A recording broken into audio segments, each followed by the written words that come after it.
In your first year in the Villages.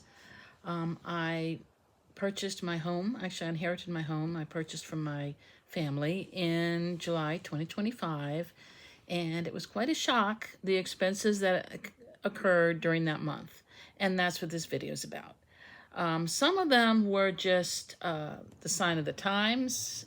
Some of them were that I just didn't know better. And then I had one big expense, a big replacement expense of an air conditioner in my home. So let me go ahead and get started and share with you what happened to me my first month as a homeowner in the Villages. I had moved to the Villages in 2024. I moved in with my mom because I moved from Virginia. I hadn't sold my house yet. And I had planned to purchase a starter home in the Villages, a small home. And I'm telling you this because that's one reason my expenses are more than I thought. But anyway, I ended up inheriting my house. And so I'm very grateful. I miss my mom, but I'm very grateful to inherit her house. It's a beautiful double wide, we call them in Virginia, or modular home on a championship golf course in the historic section of the Villages. I love it. I wouldn't want to live anywhere else, but I did run into some expenses. So the first expense, my first bullet, is something that everyone in the Villages in any kind of house, anywhere actually in Florida, needs to be aware of, is homeowners insurance. Homeowners insurance is incredibly high here. The recent hurricanes that came through, I mean, the coast is even worse, but the hurricanes that come through, if you're possibly in a flood location, a location likely to flood, and even though we're not at the coast, we have tornadoes that get started by the hurricanes coming through.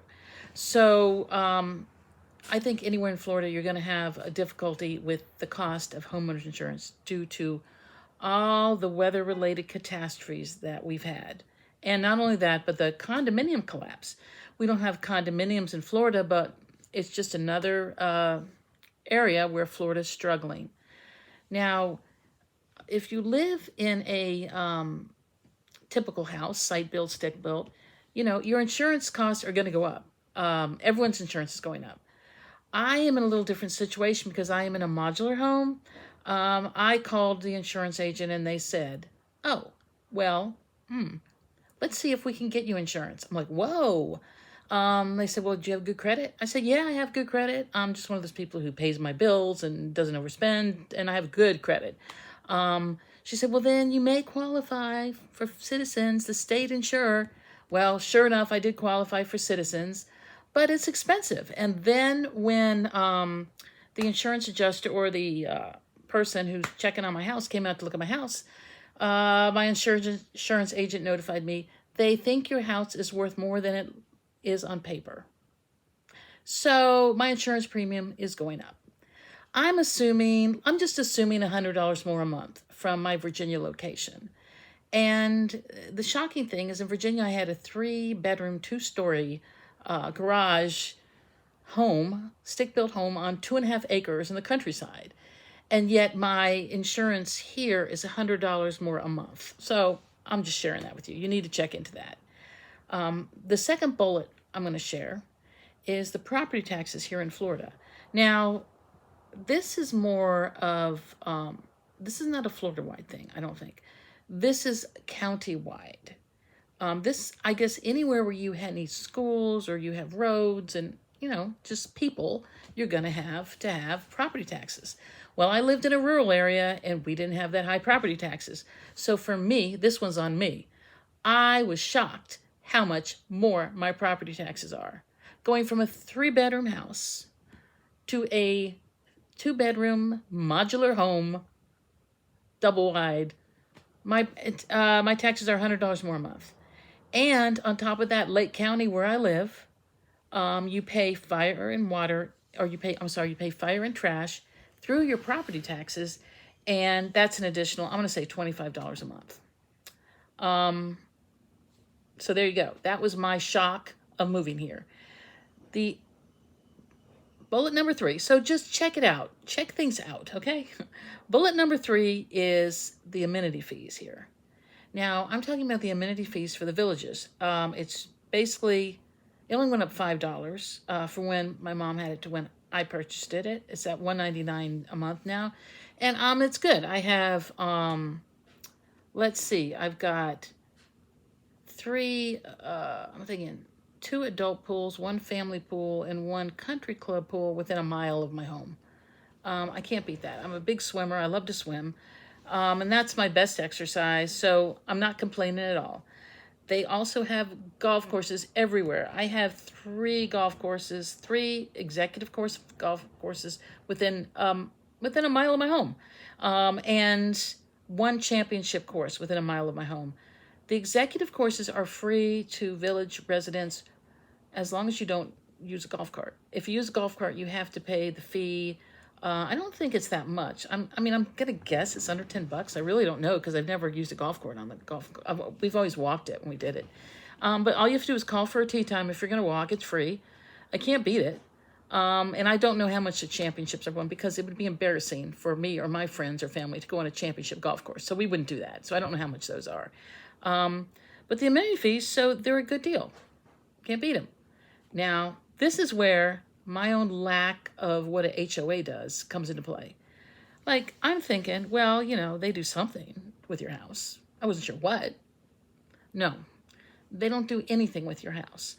As the homeowner, you're responsible for all the landscaping. You're responsible for all the way up to the road. So they don't do anything to your house at all. So that's the way it goes. So my amenity fees run about $225, $235 for the water, sewer, plus the ability to use the pools, golf courses, clubhouses. There are so many things to do in the villages. You can play cards. You can learn to dance. That's a big thing I've been doing lately, is learning how to dance, either line dance or ballroom dance. Lots of things to do here, so not complaining about that. But the fact that I didn't know that HOA here does not include anything with your lawn, so that's just my inability to understand.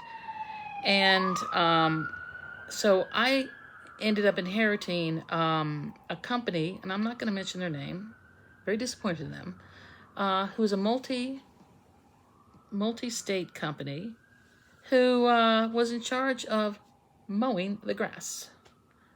And now, in charge of landscaping, taking care of our trees, not mowing, taking care of our seeds and shrubs, fertilizing, pest control, and this thing called maintenance, where they're going to come by and make sure everything's okay. Well, when they came by, they saw we had a problem. They saw the sprinkler head was disintegrating or looked horrible, in horrible shape, and no one notified us. So the only way I found out the sprinkler had broken off my sprinkler system, was my water bill. And that is so sad because we're paying them. And my mom was paying them $130 a month for their services, which I stopped immediately. I am getting pest control through them. I haven't seen one bug in our house. I'm very happy about that. But as far as what their maintenance, what were they doing? I don't know, but at least you need to communicate with me or other people in your company to let me know there's a problem. So I was really disappointed in them. So I do have someone, not including that 130. So that 130 was just for lawn and trees and pest control and sprinkler maintenance. So I'm not doing that anymore. I will handle the sprinkler maintenance, and I will handle the trees and shrubs, because I really actually enjoy landscaping.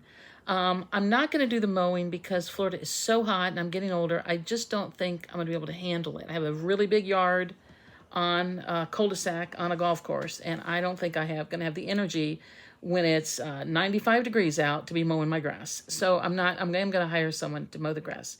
The same person who's been doing it for my mom, it will continue as an individual. And I'm finding to get individuals to do things is really the way to go. That's my interpretation. You may feel differently.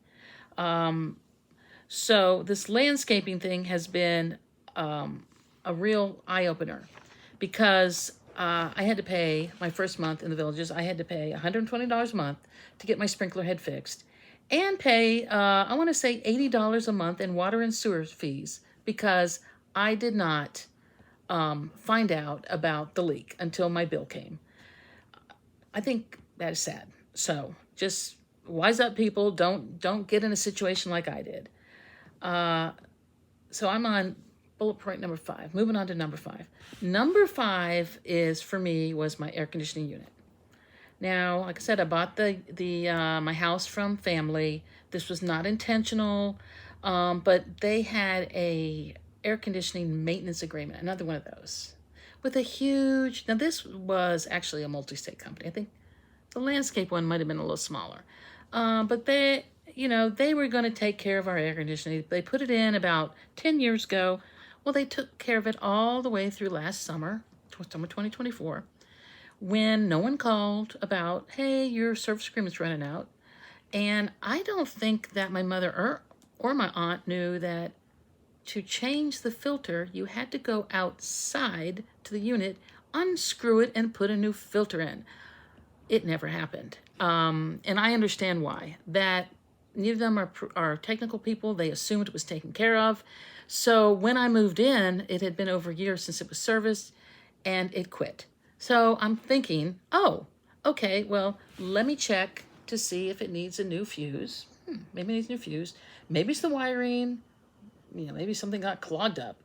No, the motor died. The motor died because there is so much demand on the AC in Florida that if you do not take care of your air conditioning, it's going to have a short life. And so mine lasted almost 10 years, but it really was the last year. It didn't have any maintenance. And I'm sharing this because I do have a new air conditioner, and I'm going to take care of it because I want it to last as long as I can because I don't want to have to go through this again. So my new air conditioner cost me $6,500 with an individual who does electric work. And I haven't asked him if I could use his name, but I'm very pleased with him. I really appreciated him because the company that put the air conditioning for my mom and aunt were like, oh, we don't know who you are. So I called them and I said, well, can you come out and give me an estimate? Well, they came out and they're like, oh, we did put this air conditioning in. Oh, I don't know why that's not in our records. And, they didn't call, they didn't notify us. So I said, no, I was nice to them, but I'm like, no, I'm not using them. I'm using an individual. I don't want to be a number in a system. But that was $6,500, a real kick in the gut there.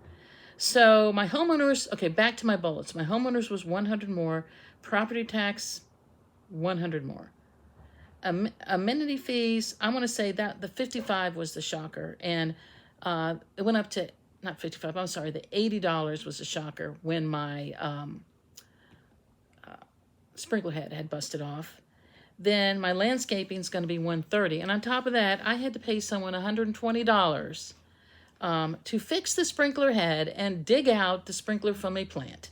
So where was my maintenance fee? I don't know. So I look at all those things together, and that is a little over $800. Actually, yeah.